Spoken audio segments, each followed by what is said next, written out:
ನವರಾತ್ರಿಯ 4ನೇ ದಿನವನ್ನ ನಾವು ಕೂಷ್ಮಾಂಡಾ ದೇವಿಗೆ ಸಮರ್ಪಿಸುತ್ತಿದ್ದೇವೆ. ಇಂದು ನವರಾತ್ರಿಯ 4ನೇ ದಿನ.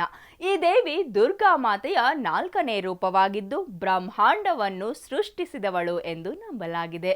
ಈಕೆಯನ್ನ ಆದಿಶಕ್ತಿ ಎಂದು ಸಹ ಕರೆಯುತ್ತೇವೆ. ಕೂಷ್ಮಾಂಡಾ ದೇವಿಯನ್ನ ಪೂಜಿಸುವ ಮೂಲಕ ಭಕ್ತರ ನೋವು ದುಃಖಗಳು ನಿವಾರಣೆಯಾಗಿ ಆಯುಷ್ಯ ಮತ್ತು ಆರೋಗ್ಯ ವೃದ್ಧಿಸುತ್ತದೆ ಎಂದು ಹೇಳಲಾಗುತ್ತದೆ. ಈ ದೇವಿ ಸೃಷ್ಟಿಯ ಆರಂಭಕ್ಕೆ ಕಾರಣವಾಗಿದ್ದಾಳೆ ಮತ್ತು ಇಡೀ ಬ್ರಹ್ಮಾಂಡವನ್ನ ತನ್ನೊಡಲಿನಲ್ಲಿ ಇಟ್ಟುಕೊಂಡಿದ್ದಾಳೆ ಎಂದು ನಂಬಲಾಗಿದೆ. ಕೂಷ್ಮಾಂಡಾ ದೇವಿಯ ದೇಹದ ಕಾಂತಿ ಸೂರ್ಯನಿಗೆ ಸರಿಸಮಾನವಾಗಿದ್ದಂತೆ.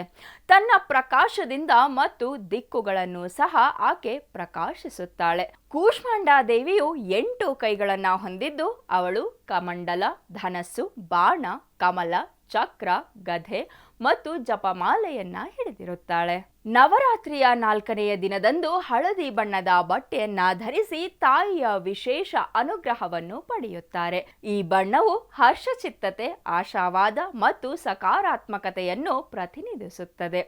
ವೀಕ್ಷಕರೇ, ಇಂದು ಹಳದಿ ಬಣ್ಣವನ್ನು ಧರಿಸಿ ನಾವು ತಾಯಿಯ ಕೃಪೆಗೆ ಪಾತ್ರರಾಗೋಣ.